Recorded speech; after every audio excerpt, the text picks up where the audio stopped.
When love breaks trust, it doesn't shatter all at once. It fractures quietly in the space between expectation and reality. What hurts most is not the loss of love, but the loss of the story we believed about it. And in that silence, we are invited to look deeper, not outward. Trust is the invisible scaffolding upon which all love rests. We speak often of love as if it were a single tangible thing, a feeling, a glance, a touch, yet the true structure of love lies beneath the surface, quiet, subtle, and almost unnoticed. It is trust that gives love its form, that allows it to exist without constant doubt or fear. Without trust, love becomes a fragile performance, a mask that can shatter at the slightest pressure. It is trust that provides the stillness beneath the waves, the depth beneath the surface, where love can truly grow and breathe.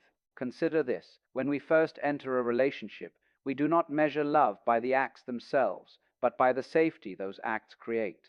We notice not just the touch of a hand, but the constancy in that hand's return. We hear not just the words "I care," but the assurance that care is reliable, that it will not vanish when life becomes difficult.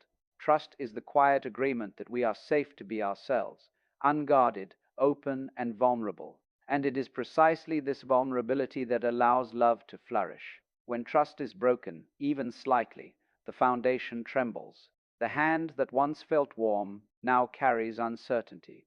Words that once soothed now echo with doubt.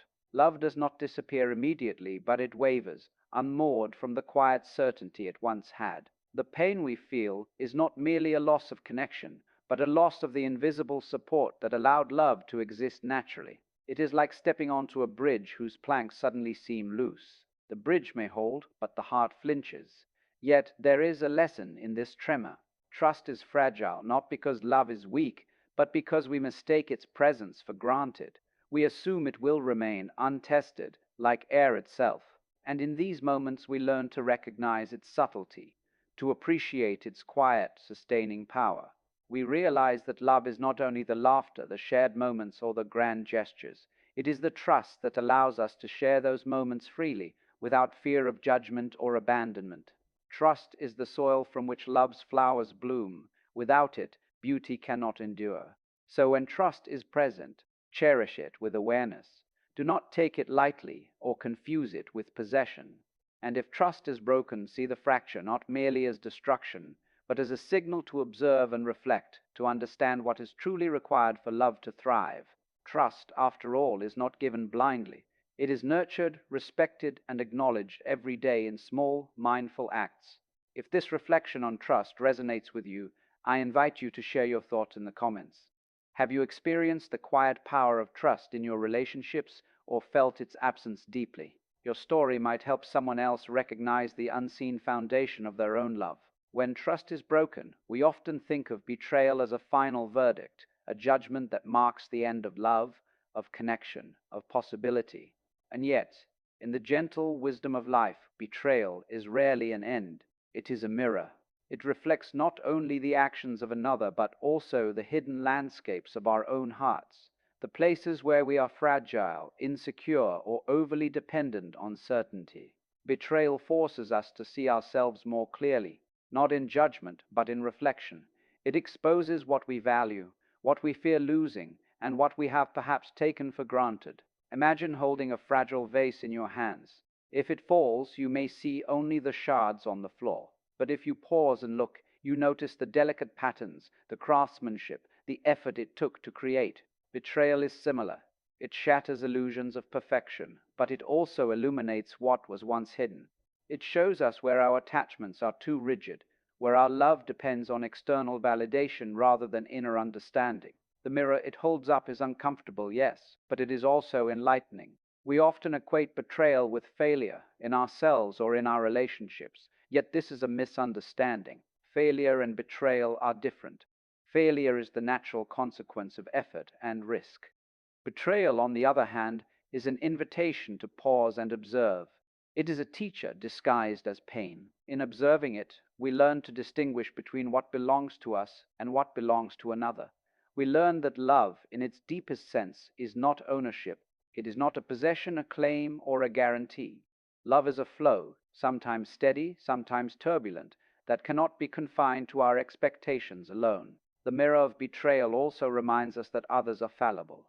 The person who breaks trust is often driven by fear, need, or confusion. Their actions are not a perfect reflection of their love, nor a perfect reflection of your worth.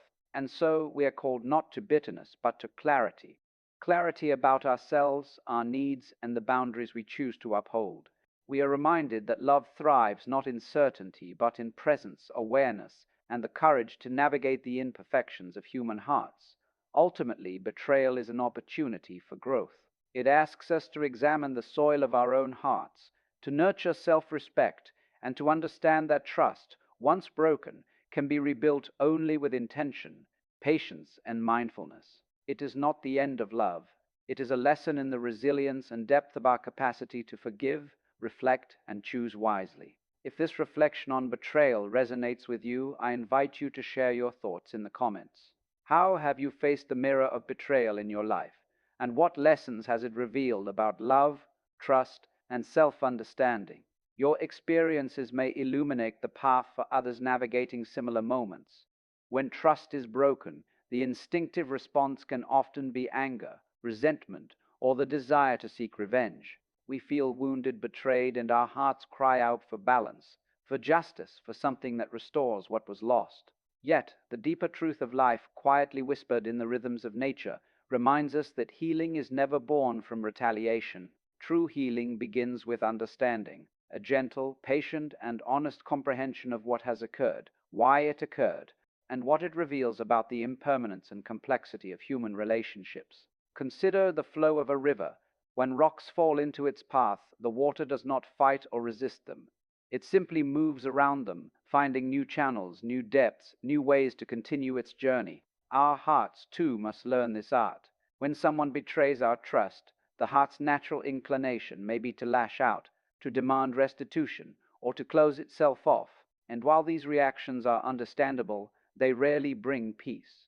They anchor us in the very pain we wish to escape. Understanding, however, allows us to see beyond the surface of the hurt.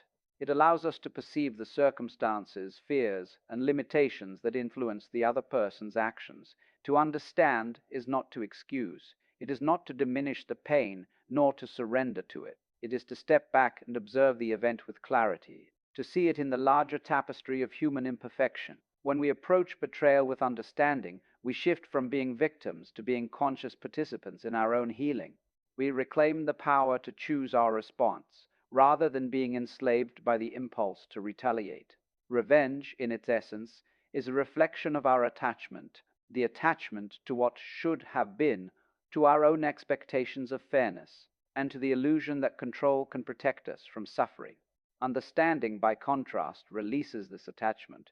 It reminds us that life is neither a ledger nor a transaction. It is a process, fluid and unpredictable.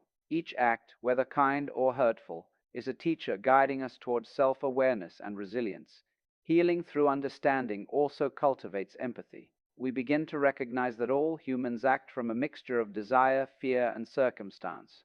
The one who betrays us is not wholly villain nor wholly friend. They are a complex being, struggling, just as we are, to navigate life with imperfect knowledge and imperfect choices. By embracing this truth, we release the need for vengeance, and in doing so, we open space for forgiveness, restoration, and inner peace. If you are facing betrayal or the pain of broken trust, I encourage you to pause, reflect, and ask yourself, can I understand what has occurred without losing myself in resentment? Can I learn from this experience rather than being defined by it? Share your reflections in the comments below. Your insights might illuminate the path of healing for someone else navigating similar trials. When trust is broken in a relationship, silence often grows like a shadow. Words that might have been spoken are swallowed by pride, fear, or pain. Emotions swirl inside us, unexpressed, forming walls that separate us from the very person we once held close. Yet the bridge that can span the gap between betrayal and restoration is communication, open, honest, and intentional dialogue. It is through communication that the heart's deepest pain can find voice, and the mind's tangled thoughts can find clarity. Consider communication not as a tool for argument or accusation, but as a medium for understanding. It is not about defending oneself or seeking to blame. Rather, It is about expressing the truth of your experience and inviting the other to share theirs. In this exchange, we do not necessarily seek agreement, but we do seek awareness. When a relationship suffers because of broken trust, the unspoken words often carry more weight than the spoken ones. The heart, if left unheard, festers, while the mind crafts narratives of resentment. Dialogue, gentle yet deliberate, dissolves these shadows and allows both parties to confront reality with honesty. To communicate effectively, we must first cultivate presence. Listen not merely to reply, but to understand. Observe the tone, the hesitation, the pauses, and the emotions that accompany the words. Much of human pain resides in the space between words, the silence that often hides vulnerability, fear, or regret. By holding space for these unspoken truths, we honor the shared humanity between ourselves and the other person. In this way, communication becomes a sacred act, a bridge over turbulent waters, allowing both hearts to approach one another without the weight of assumptions. Furthermore, communication nurtures self-awareness. In articulating our feelings and fears, we clarify our own values, needs, and boundaries. We learn not only what we expect from others, but also how we can cultivate resilience within ourselves. This self-awareness is essential because healing does not require the other person to change or apologize fully. It begins with our willingness to engage, to express, and to witness the truth of our own experience. Finally, communication invites the possibility of reconciliation. Not all breaches of trust can be repaired, yet all breaches deserve acknowledgement. Words spoken with sincerity create an environment where understanding can flourish, forgiveness may emerge, and the heart can begin to mend. When both parties commit to this process, the relationship transforms from one shadowed by betrayal to one illuminated by awareness, empathy, and connection. If you have experienced betrayal or broken trust, I encourage you to reflect: how can you communicate your truth without judgment or blame? How can you listen to the other's experience with empathy, even if it challenges your expectations? Share your thoughts in the comments below. Your reflections could help others discover the bridge from hurt to healing. When love breaks trust, it is natural to look outward, to focus on the actions of the other, on the betrayal, on the mistakes made. Yet true healing begins by turning our gaze inward. Self-reflection is not an act of self-blame, nor is it a justification for the other's transgressions. It is a courageous, honest examination of our own choices, behaviors, and patterns that may have contributed to the dynamic in which trust was broken. In doing so, we claim responsibility not for the betrayal itself, but for how we respond, how we communicate, and how we allow ourselves to move forward. Accountability is the companion to self-reflection. It is the practice of acknowledging our part in any situation, no matter how small, and embracing the opportunity to grow. Accountability does not mean that we accept wrongdoing done to us as justified. It simply means that we recognize our capacity to learn, to evolve, and to act with greater awareness in the future. In relationships, accountability transforms us from passive victims into active participants in our own healing. We begin to understand that while we cannot control the actions of others, we can shape our own responses with integrity, empathy, and clarity. Self-reflection also illuminates the nature of our attachments and expectations. Often we enter relationships with unspoken assumptions about loyalty, love, and behavior. When these expectations are unmet, trust is shattered, and pain follows. By examining these expectations, by understanding where they arise and why we cling to them, we gain a deeper understanding of ourselves. We see how much of our suffering stems from rigid beliefs about how life or love should be, rather than the reality of what is. This awareness is liberating, for it frees us from the cycle of judgment and resentment, allowing us to approach healing with an open heart. Furthermore, self-reflection and accountability create the foundation for forgiveness, not necessarily of the other person, but of ourselves.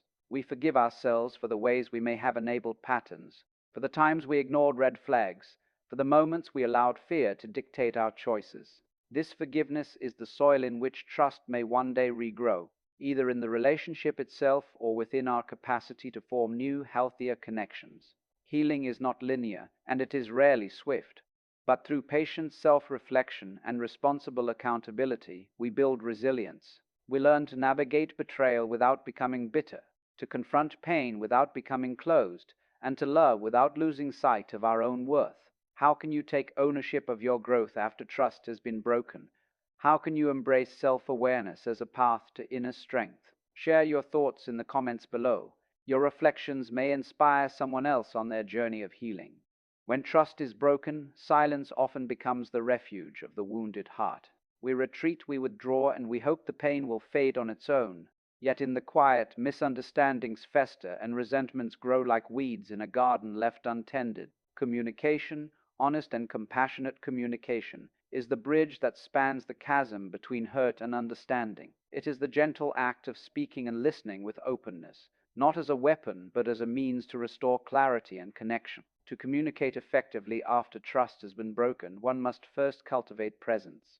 This means pausing before words escape the mouth, allowing the weight of emotions to settle, and approaching the conversation with a calm, steady mind.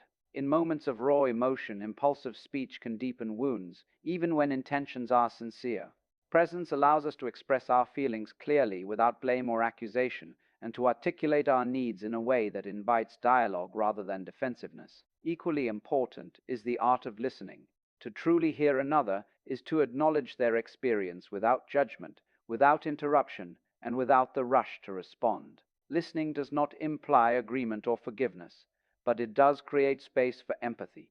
In that space, the wounded soul can find validation, and the seeds of understanding can take root. Often, the act of being genuinely heard is more healing than any words we can speak in return. Communication also requires honesty, an honesty that is tempered with compassion. It is the courage to articulate what hurt us, what betrayed our expectations, and what we need to feel safe moving forward.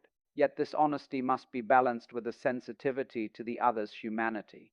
Harsh words may express anger, but they rarely build bridges. Soft, intentional words, delivered with care, invite repair. Communication becomes an art, a dance of truth and tenderness, in which both parties may encounter their own vulnerabilities and learn to honor them. Finally, communication is not only about words, but about timing and intention.